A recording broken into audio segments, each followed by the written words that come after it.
Good morning. Yeah, thank you very much. And I want to say that I've read the mood of the House, and therefore I'll go straight to the point. Your Excellency, the President of the Republic of Kenya, the Right Honorable Raila Odinga, the Deputy President, my friend, Professor Kithure Kindiki, members of both houses here and parties. On August the 6th, the President issued a proclamation to establish a mechanism for the compensation of victims of riots and protests. I want to say that, as we all know, Kenya's democratic space has widened under the 2010 Constitution. As a result of that, our people were able to gather, to debate, to petition, and even to protest. However, some of those protests have turned violent and have become riots. Lives and livelihoods have been affected, and people have lost their lives, and others have been injured. I just want to say that this particular effort itself has very few examples in history, and some of the examples that have been there, which I mentioned, the Japanese Americans who were compensated after they were interned following the Second World War, and of course the compensation of Jews following the Holocaust. The President established a 120-day coordination framework to identify and to compensate victims of demonstrations and public protests. He designated the offices of the Attorney General, Interior, Treasury, and other state organs to work with us. I just want to say that and compliment the President that this is a bold, is unprecedented, and is a historic step in our country in the area of transitional justice. The legal framework, which I think has been debated, but I think which is clear to me, Article 21(1) of the Constitution, of course, provides that the state must protect, respect, promote, and fulfill the rights of the people. Article 37 provides for assembly, demonstration, to picket, and to petition. Article 129(2) gives the executive the authority of a public trust and to serve the people. Article 131(2) provides for the duties of the presidency include those of national unity and the protection of the rights of the people and the rule of law. The proclamation, therefore, which the President made on August the 6th, is lawful, is time-bound, 120 days, and it seeks to establish a coordination roadmap with clear reporting. And so, therefore, the mechanism itself is ad hoc, it is short-term, and it will move quickly and lawfully. The panel that we intend to create will recommend a victim compensation legal framework targeted at amendments to the Victims Protection Law, which right now is not operational and therefore is not viable for this particular effort that we are carrying out. We'll also be recommending a protest law be submitted to both houses to be codified so that we can be able to de-escalate the protests when they take place. The objective here will be that for the future protests should be safer and should be professionally managed so that the outcomes are different and not deadly to our people. As I mentioned earlier, the justification for this effort is a constitutional duty of a national unity of our country, as provided for in the provisions that I pointed out. But I also want to say that compensation for victims is just one pillar of justice. There are other pillars, like courts, where matters can be heard. Where verification warrants accountability, we shall be making referrals to the office of the ODPP to ensure that cases can be pursued in courts. This effort seeks to pursue a balanced recognition of harm to civilians and to officers. It does not assign any collective blame, and hence it is evidence-led and seeks to pursue a humane redress for the harms suffered. We've decided to pursue the period from January 1st, 2017 to July 31st, 2025. This period we think is long enough, but also short enough to be manageable. We think that compensation of victims is the best place to start this effort. It is because compensation is tangible, it is time-bound, and it is intended to unify our country. The panel that we seek to create will have the faces of Kenyans that all of you will be able to recognize and to see that they represent the face of the country. We will draw upon the Law Society of Kenya. We will draw from religious organizations. We will draw from civil society and from youth and women leaders. This panel itself will approve the framework for the compensation process. It will establish the eligibility criteria and the schedules to be followed, and will perform other acts related to compensation. We will be able to ensure in this process compliance with human rights norms and laws, and also adhere to public finance laws. As the President instructed us, our mandate is to deliver within 120 days. We'll also establish a technical team to work with us. And this technical team will draw from various institutions and organizations. Obviously, the Office of the Attorney General, the Executive Office of the President, the Ministry of the Interior, the Independent Policing Oversight Authority, the Kenya National Commission on Human Rights, and subject matter experts. All of these institutions and folks will form the backbone of our technical team. We shall also draw from psychology and trauma specialists, statisticians, data scientists, forensic experts, and record keepers and data protection individuals.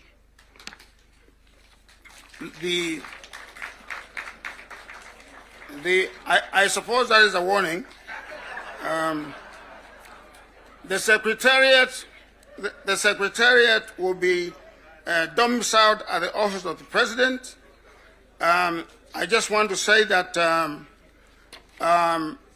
in spite of the steps that I have outlined, that we have made quite a lot of progress in identifying individuals for both teams, for both the panel and also the technical team. Thank you. And I expect that we shall be announcing this panel by the end of this week. Thank you so much. And we want your support. And we want you to be our ambassadors throughout the country. Thank you very much. Thank you, Prof. Asante. Asante. A hand of applause for Prof and Daktari Agnesani. Professor? Prof.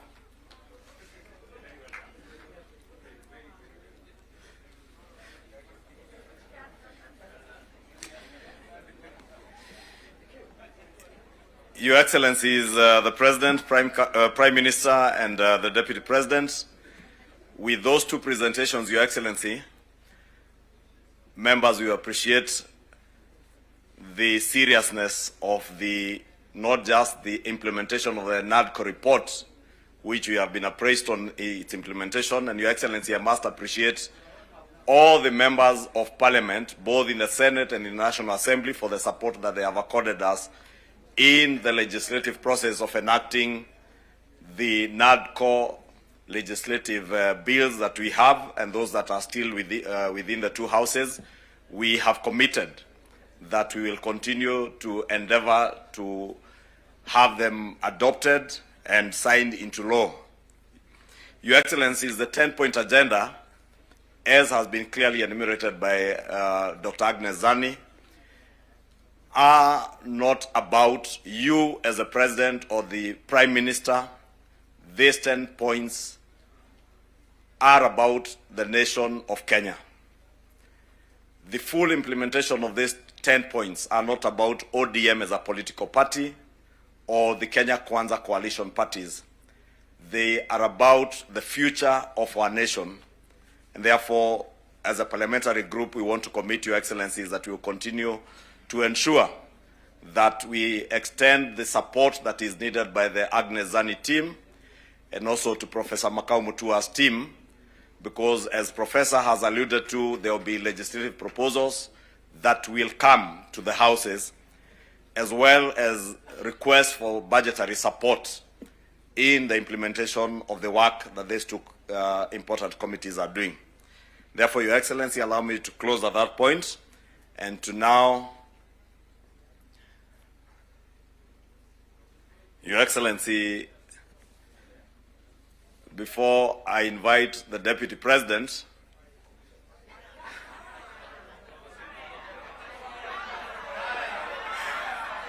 we know whether ni fire si fire, noma si noma.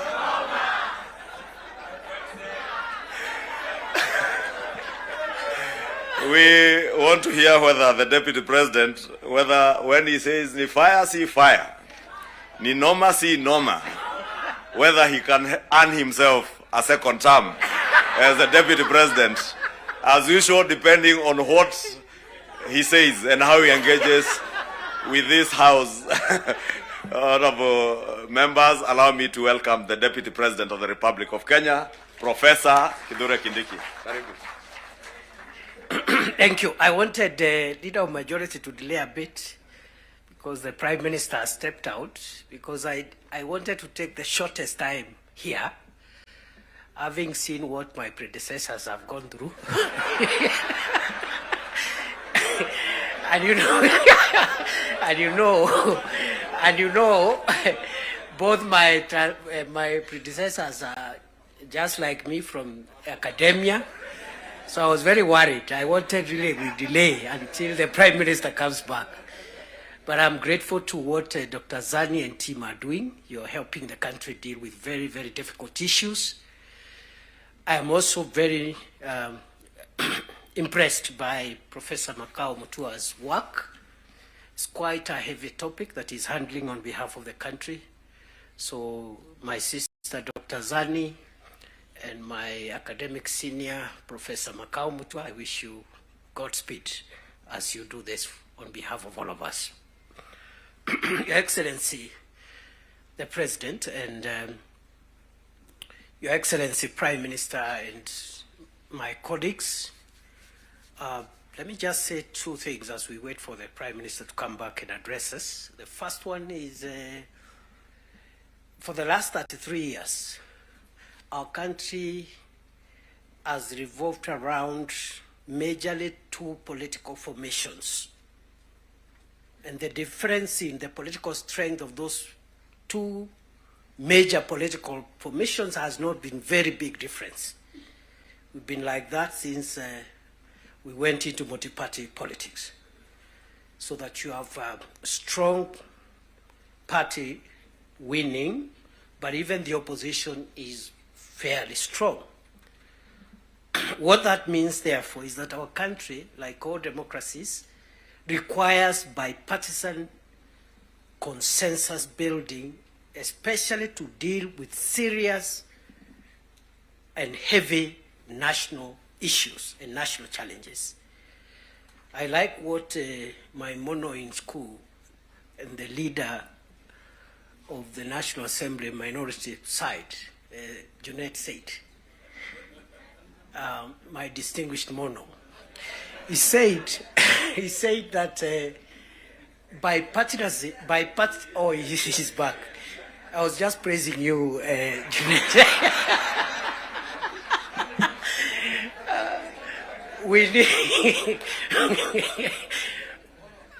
We need bipartisan efforts to heavily lift the serious national issues.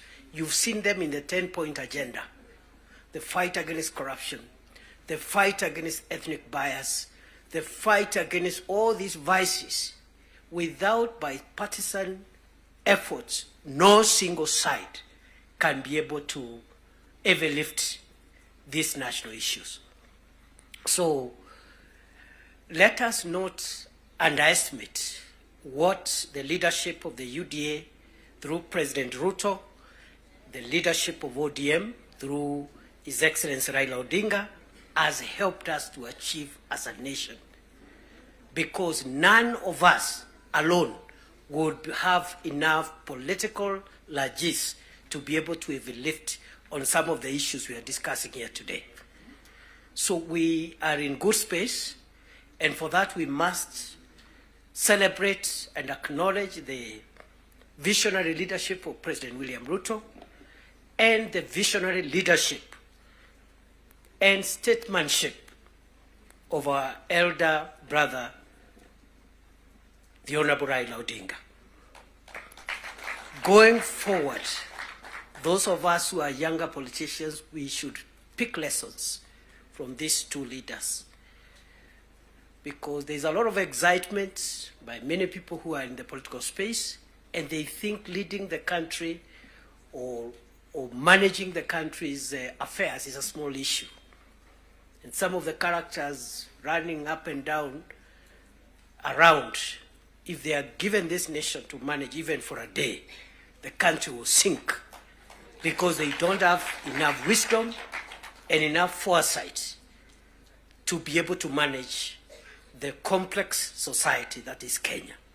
So, Prime Minister, we appreciate your leadership, your vision, and you've been able to show us, those of us who are younger politicians, that elections and politics should not undermine the collective interest, stability, and progress of our nation. You have helped us understand that individual ambitions to become whatever we want to become should not stand between us and our country's stability, progress, and sustainability. The last point I want to make now that we have reached where we wanted to reach is that again, just to emphasize that I am happy to see again many political parties whose leadership is here, but although the NADCO and the 10-point agenda was introduced by the two largest parties, UDA and ODM, we have other allies who have joined us from both sides. And what this means is that the country is generally and gradually forming the national consensus that we are looking for. And therefore, for me, the lesson I pick, even looking at the leadership that has spoken here, Stewart Matzayo from Kilifi, Owen Baya from Kilifi, Junaid Mohammed from Migori, Migori and other places, and myself. Those who have felt that perhaps they need space to show their leadership skills, yet they feel their background, their religion, their ethnicity disadvantages them. Perhaps in a large national party, to realize your dream, your potential, and your skills to be tapped than other national party skills to be tapped than otherwise. And therefore, going forward, as we form coalitions and build our respective parties, let us look towards building national parties as opposed to sectarian parties, because that is where the future of a nation is best assured. So, on that basis, I want to end there, because I saw my colleagues got, I don't know who got no term. I want to end there and wish this meeting all the best.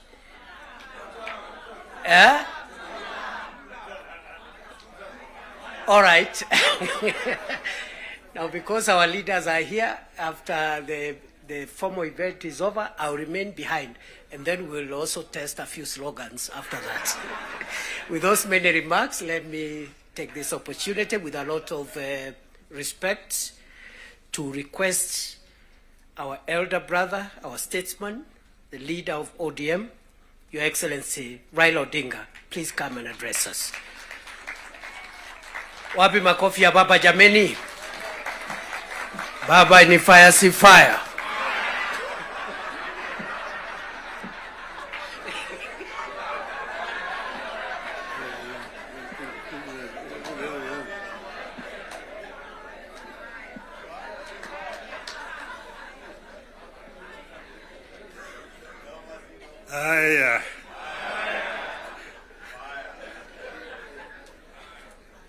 Mr. President,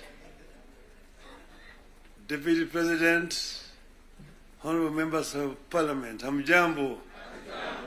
Hamjambo tena. Hey, I think I see almost a full house. Senators and members of the National Assembly. Thank you very much. I'm very happy to be here this morning to see you. I want to say that I'm charged, but I'm not scared.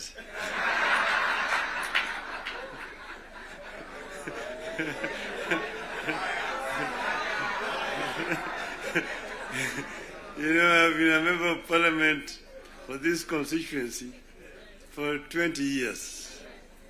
And I used to meet with members of Parliament. I was a Prime Minister. And every Wednesday was a Prime Minister's question time in Parliament. I used to be harassed a lot by members of Parliament. And that's why I'm not scared.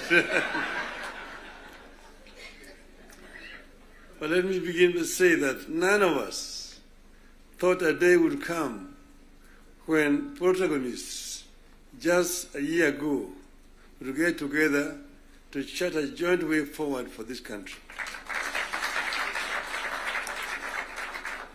How did we find ourselves together, and why are we here today? One, in life of a nation, there comes a time when danger knocks on the door. It happened in the US during the Civil War that threatened to dismember the USA as we know it today. There's a region today referred to as former Yugoslavia. Yugoslavia existed as a country between 1918 and 1992. Then it fell apart into several countries, including Croatia, Montenegro, Serbia, Slovenia, Bosnia, and Macedonia. The former president of Yugoslavia, the late General Josip Broz Tito, used to say jokingly that I am the glue that is holding this fragile nation called Yugoslavia together. And if I depart, it may disintegrate in several small nations. And true to his prophecy, that's happened today. There's no Yugoslavia. Closer to home here next door is Somalia. In 1991, we were here when Siad Barre was forced to run out into exile where he died. Look at Somalia today. So there are several examples that exist around the world. As leaders, we we are supposed to scan the horizon, spot the danger, and act to subvert that danger. In 2024, that last year, we understood that the dark clouds that were gathering over Kenya could have been exciting, but they could also mark the end of Kenya. We decided that it is better to have an imperfect country that is struggling to mend its ways than to have a collapsed one.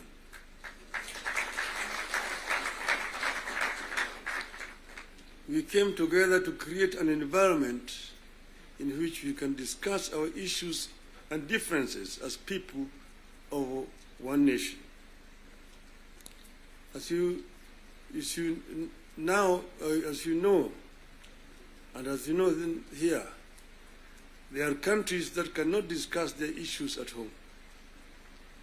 In my life, I've attended many meetings in London, Paris, Istanbul, Washington, name it, where African leaders are ferried to foreign capitals from their own collapsing countries to discuss issues they cannot discuss at home. We go together to spare Kenya that shame.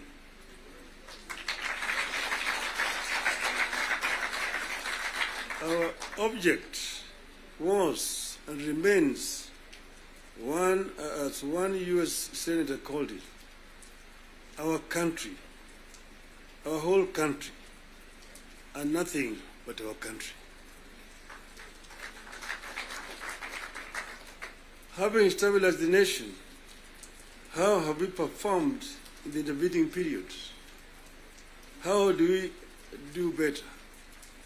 How do we move forward in a way that respects the people of Kenya and that shows that we are alive to the circumstances that triggered our coming together and that we are acting on them? That is our object today. And that is why we are here today. We met and we decided that we needed to have, for the first time, a joint parliamentary group meeting. We could now discuss with our members of parliament. It's over 2 months ago, an opportunity to discuss in this very same place here with the members of the executive. They came here and actually came with the blueprint of the performance, what they had done up to that time, and what they were intended to continue doing going forward. And I was very candid with them in my discussions with them. And I told them where I thought they were not doing right and what I thought they should be doing rightly. So as always, I'm always very candid indeed. Today, I'm meeting the members of the legislature. As you know, we have got 3 very important institutions: the executive, legislature, the judiciary.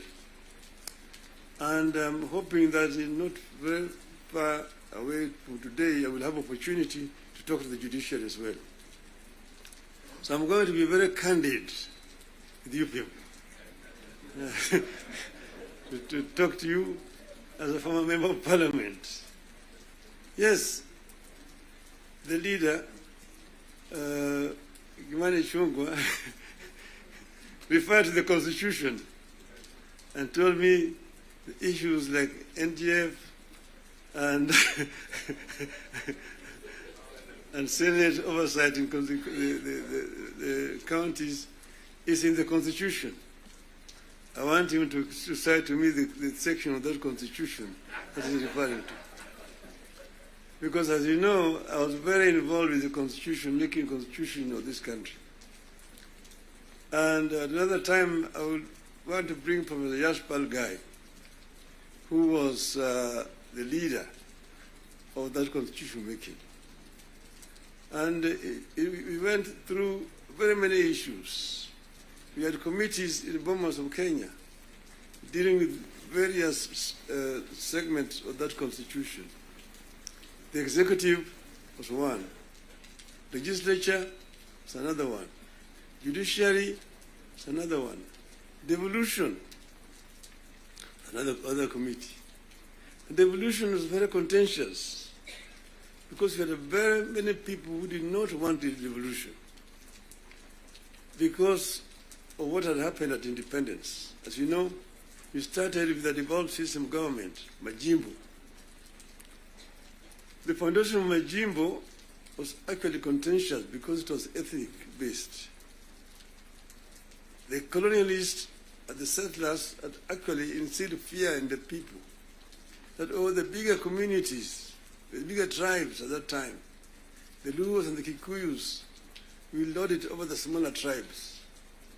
And thus the smaller tribes need to safeguard themselves by creating regions and powers so that they can be able to be protected. That was the basis of Majimbo. And it was a very lengthy discussion at Lancaster House. So Kanu accepted Majimbo in London, but with the understanding that they would change it after the independence. So after independence, Kanu actually started to frustrate Majimbo by not remitting funds to the regional governments. I want to refer you to the Hansard in the Bunge. There's a motion that was moved by the then leader of opposition at that time, the late Ronald Ngala, of censorship of the Prime Minister, the Jomo Kenyatta, because he had refused to release funds to the regional governments. You need to read that debate. Ngala moved it. It was seconded by Masini Muliro, who was the deputy leader of the opposition. And then Kanu, of course, responded. First Jaramogi, Oginga Odinga, and then Tom Mboya responded to that motion. The motion was defeated, but that debate actually is very historical. And I want to refer you to go and read what it said. Eventually, Kadu, of course, had to fold up and dissolved, and then eventually Majimbo was also dissolved through a constitutional amendment. And then what happened was what? They created a Ministry of Local Government, which was given a lot of powers. Ministry of Local Government. So the Minister of Local Government became an executive minister, just like a Minister for Finance under that constitution at that time. And now they were county councils down there, that they kept 265. But then they could not do anything without authority in writing from the Minister of Local Government. So we had all these documents when we were there at Bomas. But then we said we wanted to give more autonomy to the counties so that service delivery could be better improved. We came up with regions at Bomas of Kenya. But there are people who really opposed devolution. The chairman of devolution in Bomas was called Dr. ODM-Kenya. He addressed the audience at Bomas, and by the time he finished talking, everybody said that man should be the chairman of that committee, and became the chairman of the committee. And he conducted the matter so well and so effectively that he became a marked person. What did they do to him? In broad daylight, around 11 o'clock, on Ngong Road there, off Ngong Road, in his residence, they sent assassins. And in the presence of his children, they shot him and killed him. The assassins of Mumbai were arrested. eventually they were released. So I just want you to know that the evolution has got very many people and very powerful people in this country today. Then after that, because you know that ODM is a product of constitution making. And one of the founding members of ODM is sitting here with you. The other one is the former president, who is a member, and quite a number. We are going to have the 20 years of ODM in October, and all the founding members are going to be invited.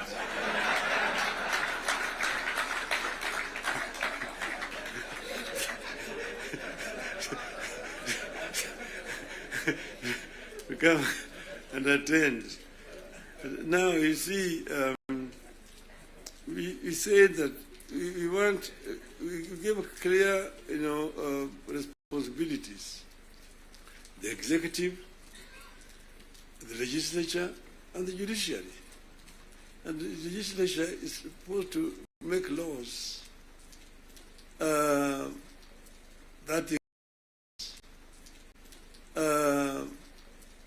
the executive uses to run the country.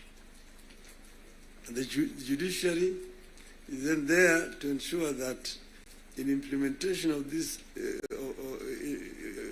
laws, the executive is not overreaching or violating the law of the Constitution. But then, so the work of Parliament is representation, legislation, and oversight. Very clear, it's written there in the Constitution. Very clear, it's written there in the Constitution. Parliament is not supposed to be implementing.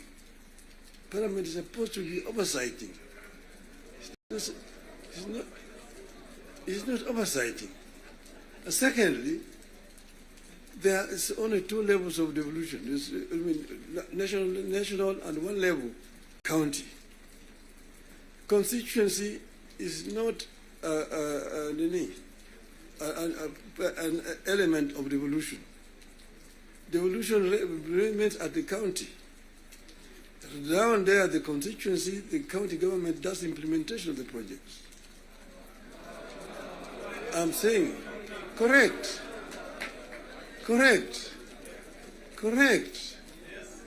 Down at the constituency, it's the county government. By the national government is supposed to do national projects, and we go down there. And there are functions which are clearly been assigned. Functions which have been clearly been assigned to the national government.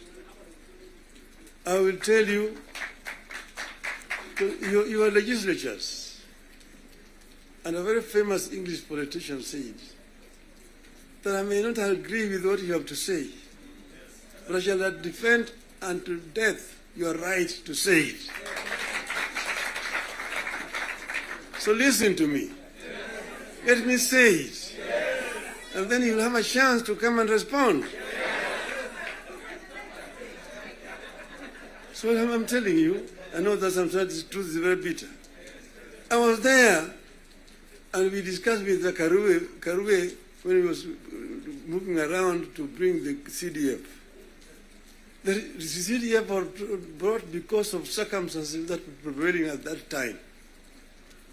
In those days, with a centralized system of government, there were very little resources which are going down to the counties. And that's the reason why the Harambee became the major ways of mobilizing resources. Sometimes you find nearly 100 cards in your desk for Harambees here and there. Whenever the president moved around, we'll go around to counties, to the districts. And then we'll be addressing people. People will come up to tell them their problems. Mtukufu Rais, hapa kwetu barabara ni mbaya sana, haipitiki. Mvua ikinyesha kuna matope, barabara haipitiki. Mtukufu Rais, hapa kwetu shule yetu hapa Juzi mvua ilinyesha na upepo kaja katoa paa. Watoto sasa wanasoma chini ya mti hapa. Mtukufu Rais, hapa kwetu hakuna maji. Mtukufu Rais, hatuna stima na kadhalika. When it's time to respond, to say, nyinyi mnasema barabara ni mbaya. Mnasema hospitali hakuna dawa. Mnasema upepo imechukua paa ya nyumba. Mjumbe wenu anafanya nini? Yeye anapiga tu kelele kule kwa bunge. Anapiga tu kelele kwa bunge, hajali mambo ya maendeleo kwake. Kwa hiyo mimi nitatumia mtu kuja kufanya harambee. Lakini leo mimi nitatoa pesa ya kujenga hiyo shule. Ambayo kujenga hiyo nyumba. Nitatoa pesa na kadhalika. That was the end of it. So the MP was the one who was being blamed for the failure of the national government to do certain things in their constituency. And that's the reason why we came up with the idea of CDF. That was that time. Exactly that was that time. But then the constituency is now falls under the devolved government, which is being led by the governors. So constituency is not a devolved unit. And members of Parliament themselves should not be involved in development because there's supposed to be oversighting. There's supposed to be oversighting. If you have yourself being involved in construction of roads, building of schools, hospitals, who is going to oversight you? Who is oversighting you? So, Mr. President, I hold very clearly that these MPs know that they should not have any business in trying to implement projects in their constituency. Implementation of projects should be left to the county government. Secondly, the oversight, the national parliament oversight the national government, whether it is the National Assembly or the Senate.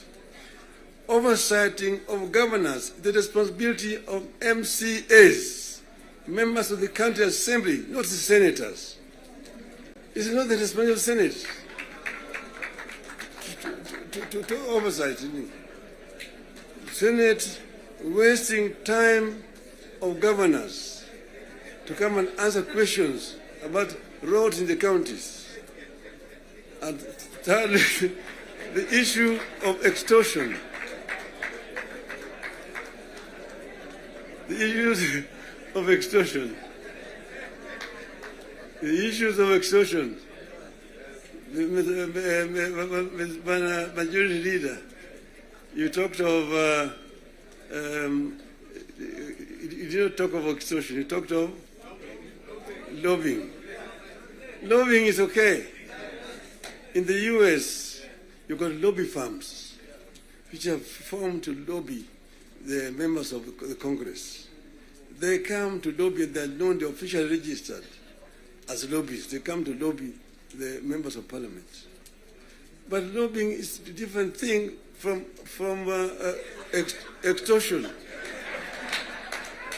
From extortion. That you have a member, every committee has got a member who is the how do you call him? Welfare bunge is giving a very, very image of Parliament, that members of Parliament should not be soliciting funds from because you see, listen to me, you know, the environment that we are creating here in this country is very, very hostile to investments. Foreign investors who come to the country bring their resources in the country to invest it here. And when they bring their resources, when they find there's too much bureaucracy and there's too much extortion, they run away. Private capital is risk shy. Risk shy. And when, for example, somebody has come with his resources to start a project, and then you find somebody beginning to make noise that, oh, this project has not been approved. This project has not been approved.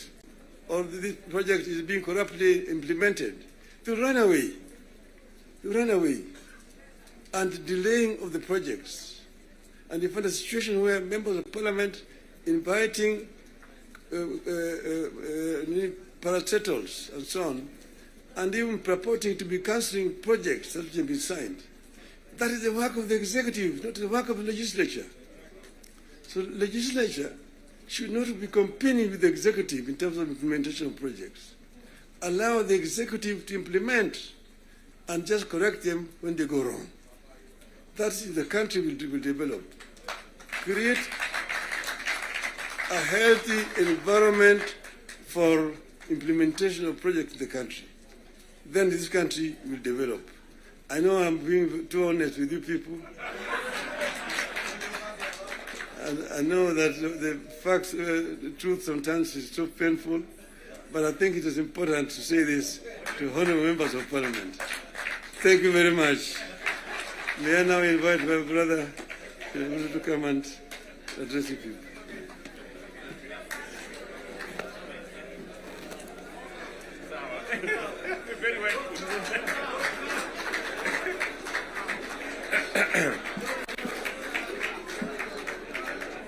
Thank you very much, the Right Honorable Prime Minister Raila Odinga. Ladies and gentlemen, let's take our seats. Thank you very much.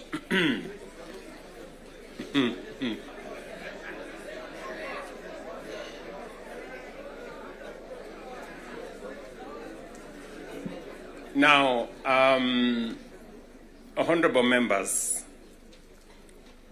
let me join the Right Honorable Raila Odinga and all the leaders who have spoken before me to welcome all of you to this very important first ever parliamentary group meeting that brings the two major coalitions together today here in Karen.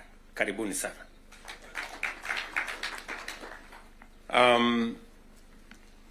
The Right Honorable Raila Odinga has given us the context of why we are meeting here.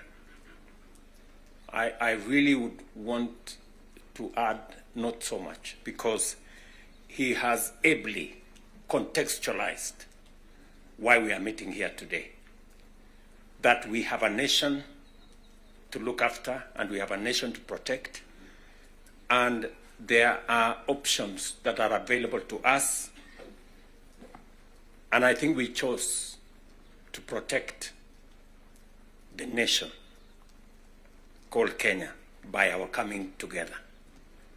And so I want to commend both the Right Honorable Raila Odinga and the ODM party, my former party, for standing up to be counted when the country needed leaders to stand up for Kenya. It may have been easy to do the opposite. It may have been popular to do the opposite. I know many people have vilified the Honorable Raila Odinga and the ODM party for the decision they took to stand for Kenya when there was need to do so. And let me say the following as the President of Kenya today. We have come from very far as a nation. We stand here today as a robust democracy, a nation that is making strides in our national development. And I want to speak to you candidly. I don't have a written statement because I really wanted to speak to you from my heart. Because where I stand today, I've had a political journey as a person. And by God's grace, I have come very far. You know, out of the 5 people who have become presidents in Kenya, I am one of them. I don't take it for granted, and I don't take it lightly that God has given me an opportunity to be one of the 5 Kenyans who have had the opportunity to lead this country. And I must say this to us as leaders, that a nation, the progress, the destiny of a nation is decided by leaders. As to whether we are going to be a progressive nation or we are going to be a failed state is going to be determined by leaders, by us, the people who are sitting here. And therefore, the place of leadership is almost sacred. Nobody becomes a leader by chance or by default or by mistake. Today, you are a member of parliament or a senator or a governor or the position I hold and all the other positions that we hold because God and destiny has given us that chance. And we must think about it deeply. And so I want to ask you as leaders,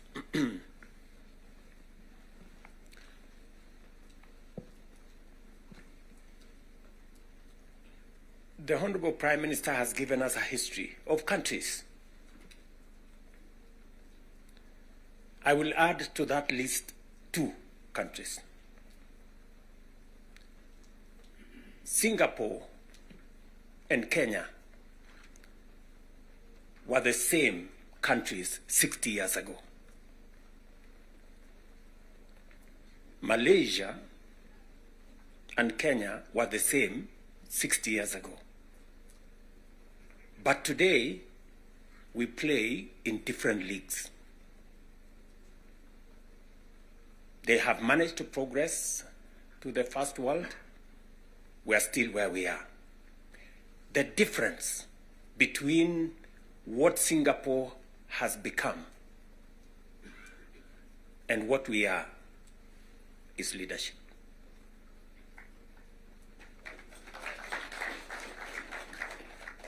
And that is the place, ladies and gentlemen, we occupy today. So that you understand the importance, the sacred position you hold as a leader. Sometimes people want to ask, how do people who live in different houses, they have their own lives to pursue, but they wake up one morning on an election day and they go one after the other to 10,000, to 20,000, to 50,000 and elect you? You are not special. But it is a moment that God has given us as leaders. And therefore, we must do whatever we are doing, knowing very well that we have a heavy, almost sacred responsibility to the people we lead and to the nation of Kenya.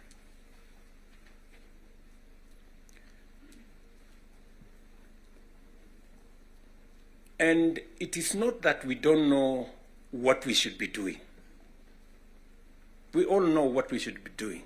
It is not that we have shortage of ideas.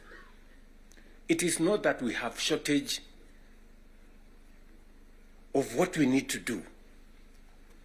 In fact, I dare say we have some of the very best ideas. We have very good manifestos all the time. And in fact, if you look at, and I keep referring to this, if you look at the manifesto of Kenya Kwanza and the manifesto of Azimio, the difference is hardly 20-30%, 70%.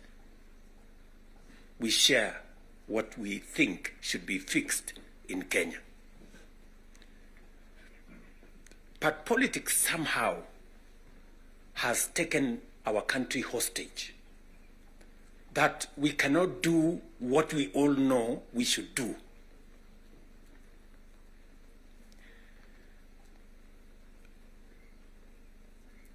I have said that the difficulties that I face today as a president in Kenya are self-imposed. You know, I imposed on myself all these difficulties. Implementing the new funding model, implementing SHA, implementing housing, doing all those things. If I hadn't done any of those, I would be a very popular person, and but the country would not have moved anywhere. I am confident that if Raila had become president, he would be doing what I'm doing. Yes. He would be implementing SHA. He would be implementing housing. He would be doing reform in the education. He would be doing reform in agriculture. I know that for a fact, because I have been in his school of leadership. That's the correct position. And he would be as unpopular or as he'd be having the same difficulties that I have today. But these are necessary for Kenya to change. Friends, we cannot change the country otherwise. And that is why he has the courage to stand here and tell you, let us stop the extortion. Yes. Very few leaders can stand here and tell you to stop the extortion that is going on in Parliament. I'm telling you the truth. Very few leaders. Because we like making peace with mediocrity. Oh, and they're trying to explain things that we shouldn't be explaining. Now let me ask you, friends, we are all friends here. Yeah, we are one team, or so I guess. This fellow who is called chairman of welfare in committees, what is their job? What is their job? Extortion, that's it. And that is what Prime Minister is saying. You know? You know, what is Sokohuru? What is Sokohuru? Tell me, what is, you know Sokohuru?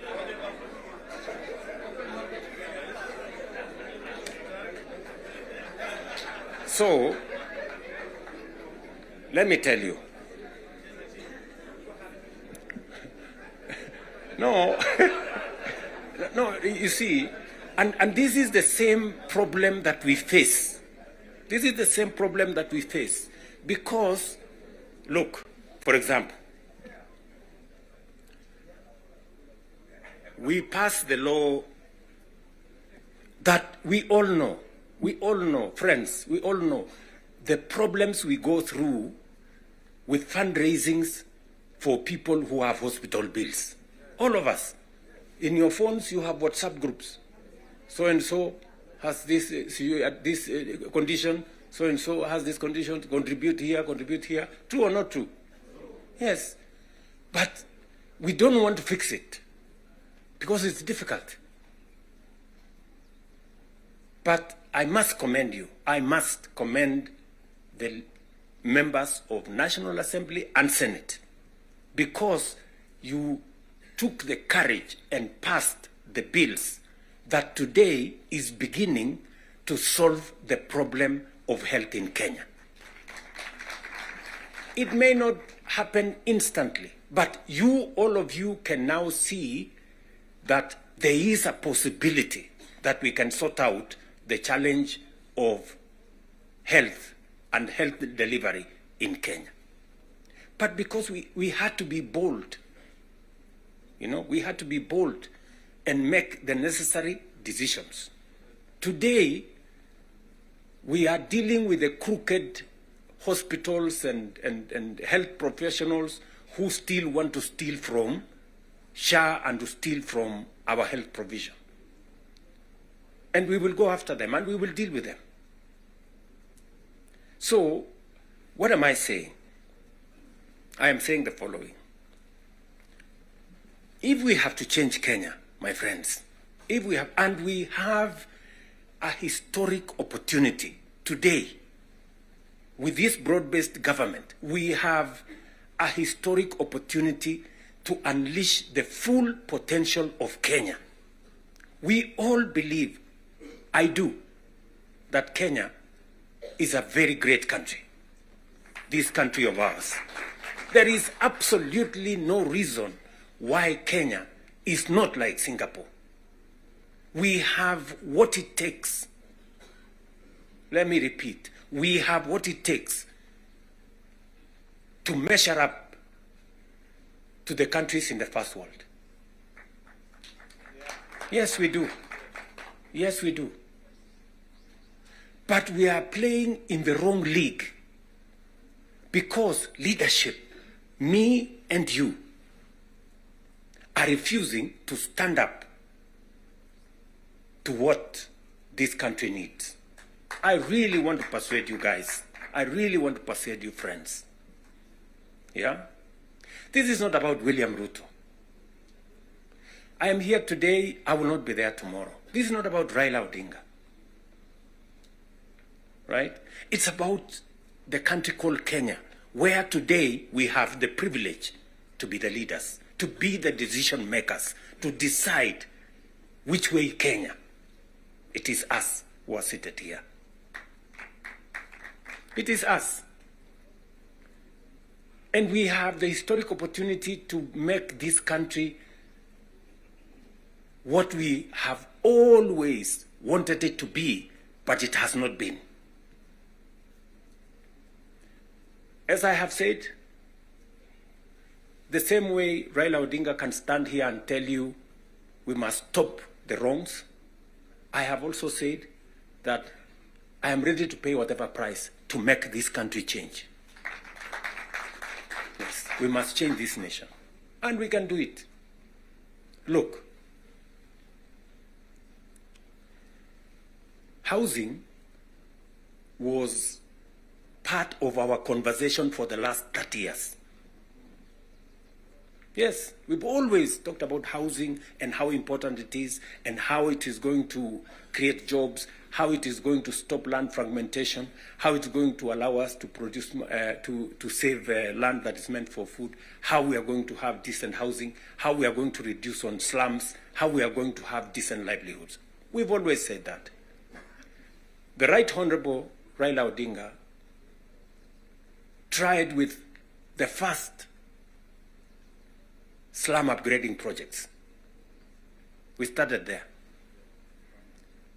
The housing levy, go and read the Azimio Manifesto. Read the Kenya Kwanza Manifesto. It is there. It is there in both manifestos. We now are seated here and we have the opportunity to implement what was in the Azimio Manifesto and what was in the Kenya Kwanza Manifesto. Friends, why don't we just do it? Why don't we just do it? We will do it? Yes. Let us just hold out and look. You can see for yourselves how transformational it is. Today, using the housing levy, we are not only doing housing, we are doing markets, we are doing hostels.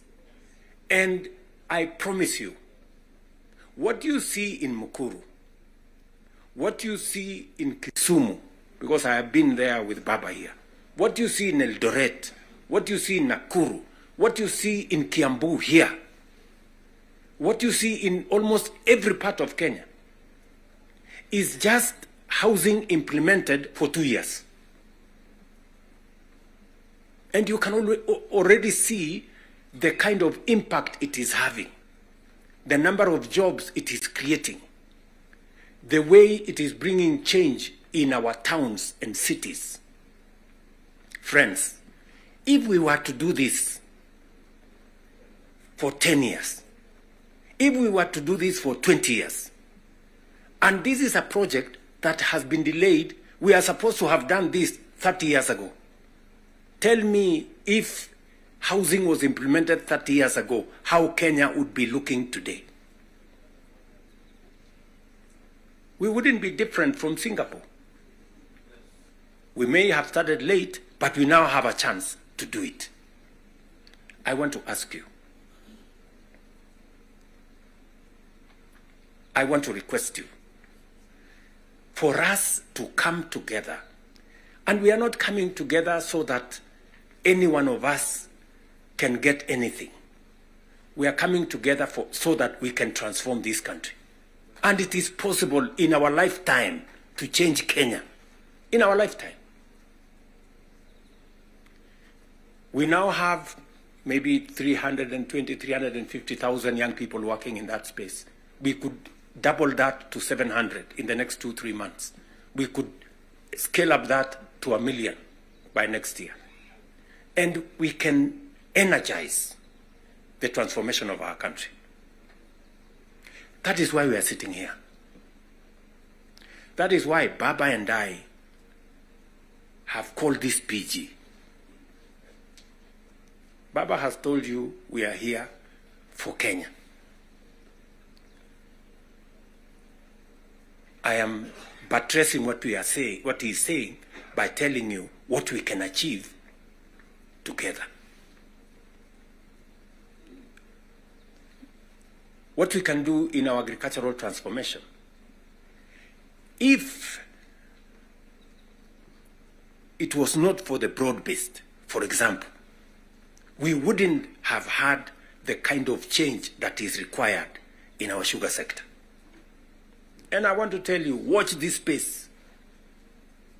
In just 2 or maximum 3 years, Kenya will be a net exporter of sugar.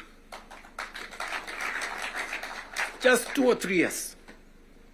This country, which perennially we have been looking for safeguards from COMESA. Every year, we are looking for safeguards from COMESA. We are spending public money to go and pay for sugar, to go and pay for farmers, to go and pay for workers who don't work for government, just because we couldn't bite the bullet and tell the crooks there to get out. Now we have told them to leave. And I want to promise you, I want you to hold me to it. We are going to change the sugar sector. We are going to change the coffee sector. You have already seen what is going on in coffee. There is still a little bit of pushback, but we will deal with it. And on and on and on, and we can transform our whole agricultural sector. Just the little interventions that we have done standing together. You people in Parliament making sure that we are subsidizing production. And I must commend, Parliament has always provided money for us to support the production of the country, either through fertilizer or seeds or other interventions when we have brought it to Parliament. So you're part of the making of the history of our nation.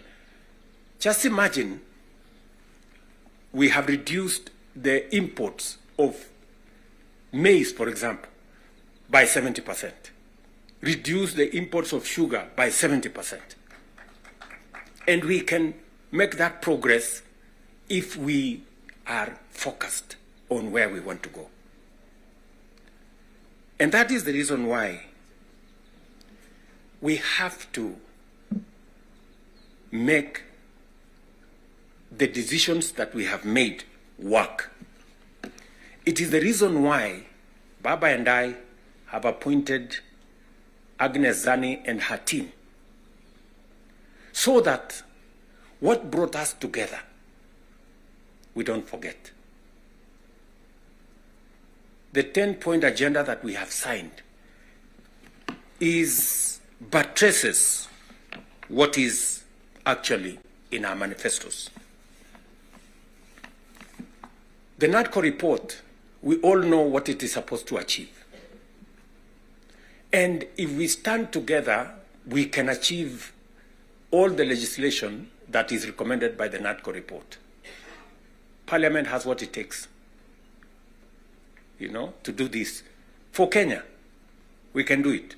And I want to persuade this PG to work with us and for all of us to be committed to this exercise. Protecting devolution. There is need for us as a nation to distinguish between governance and devolution. The governor is not devolution. The governor is a person.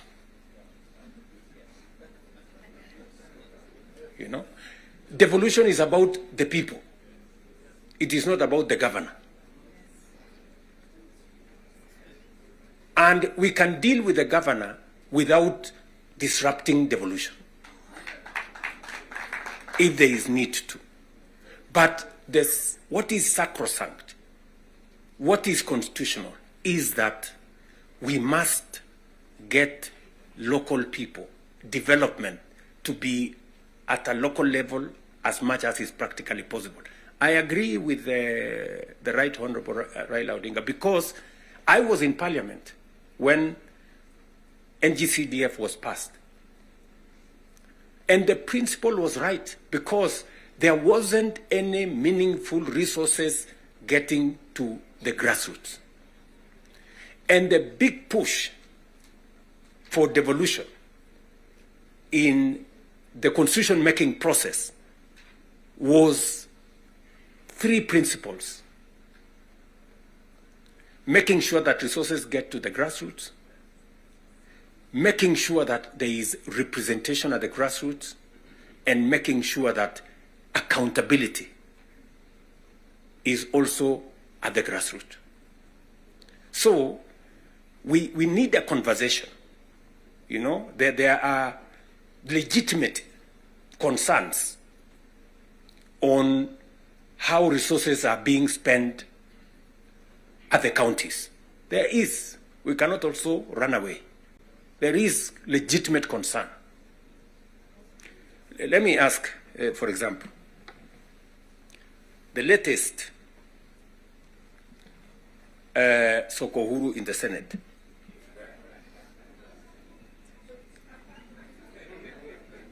Because you have to accept, by virtue of the position I hold today, I am a consumer of raw intelligence. I know what's going on. Where does somebody find 150 million? Where?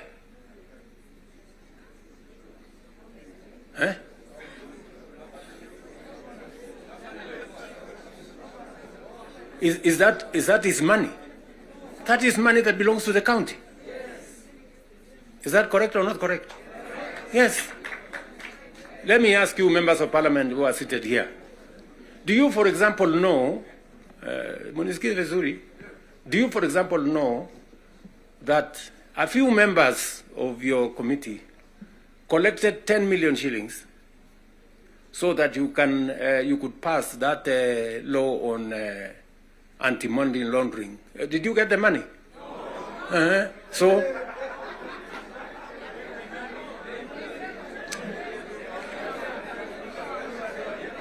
So, going forward, si tunataka tukubaliane, si we are one team. Yes, there are people who are destroying the credibility of Parliament. And they are collecting money in the name of Parliament. And some of the time, or most of the time, that money never gets to Parliament, it gets to a few people. We are not going to shame them. We are going to arrest them. Yes.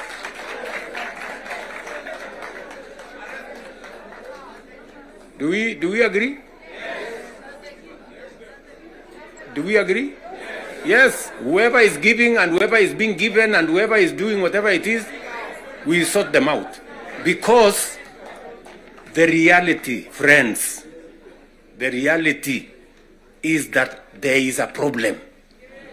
And we all know here, tukitaka tu kusema ukweli, there is a problem. And unless we sort it out, we are going to destroy our nation. We are going to destroy this nation unless we sort it out.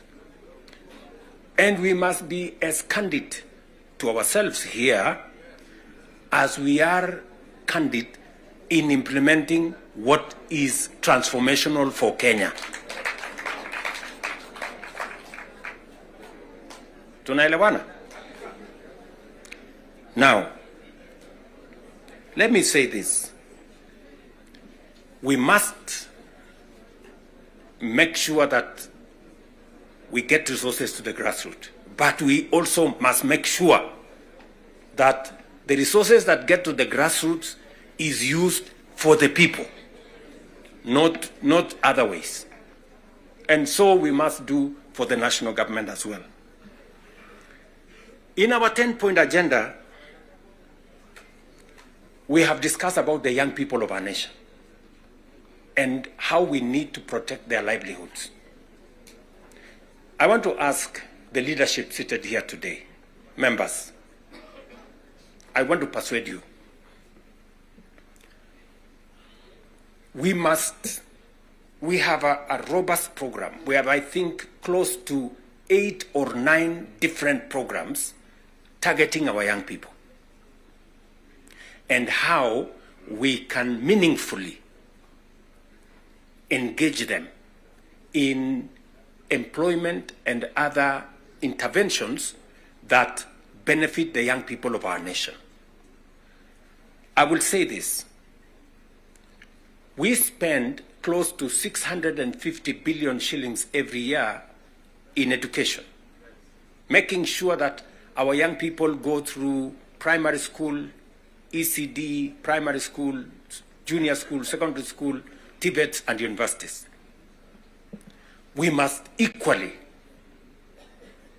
have clarity in how these 650 billion shillings we spend every year, at the end of the day, how do we recover that money? By making sure that our young people become a resource for the development of our nation instead of being a problem to our nation.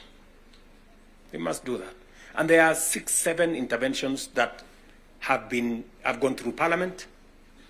Housing is one of them. Export of labor is another one.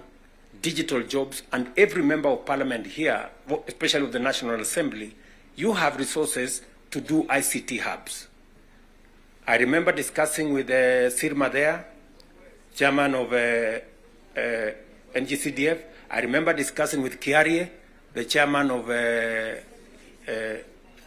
ICT.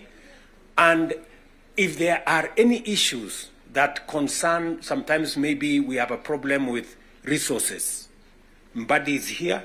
He knows that if there are resources that needs to be made available, is for us to provide interventions for young people to get an opportunity to work. You know very well that we can create hundreds of thousands of jobs in the digital space. You are aware of what we are doing in Nyota.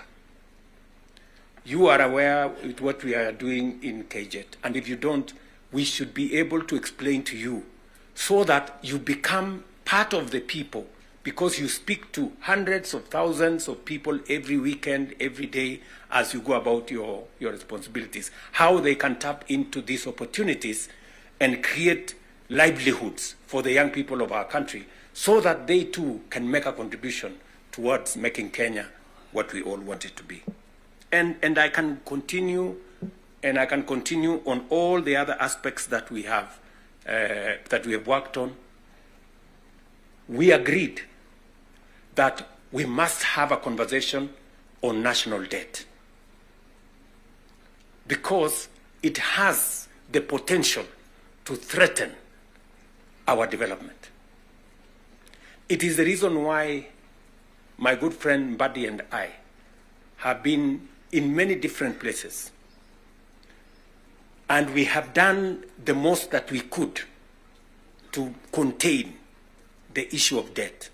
We have gone out of our way to look for alternative sources of funding so that we don't always go to borrow. We have gone the route of securitization. We've gone the route of private-public partnerships. You know very well that we will be starting the construction of the road all the way to Mau Summit from here, Ironi. We are not going to be spending any debt money from government. The road is going to be built on private-public partnership. You know very well that we are going to begin the railway going all the way from Naivasha to Kisumu all the way to Malaba. We are not going to be spending money from debt like we did with the first section of the railway. We are going to be using public-private partnership to do that road. And many others that we have, we are thinking outside the box so that we can craft alternative mechanisms of delivering on public infrastructure or public goods without necessarily endangering the country with national debt. So we are working at it. It is part of the recommendation of the 10-point agenda that we must deal with.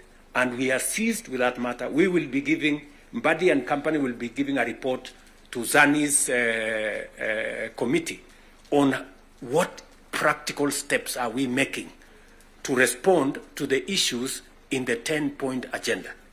What are we doing about the young people?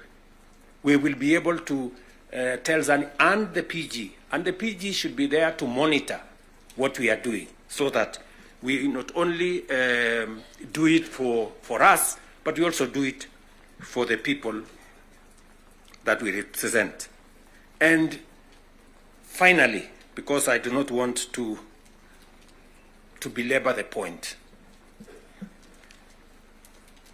I said we have a historic opportunity. It is not always that protagonists come together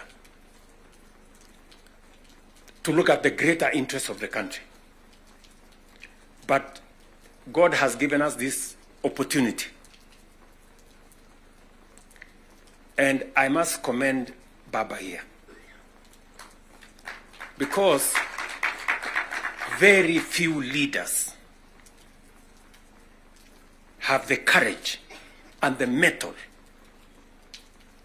to withstand criticism and stand for the nation.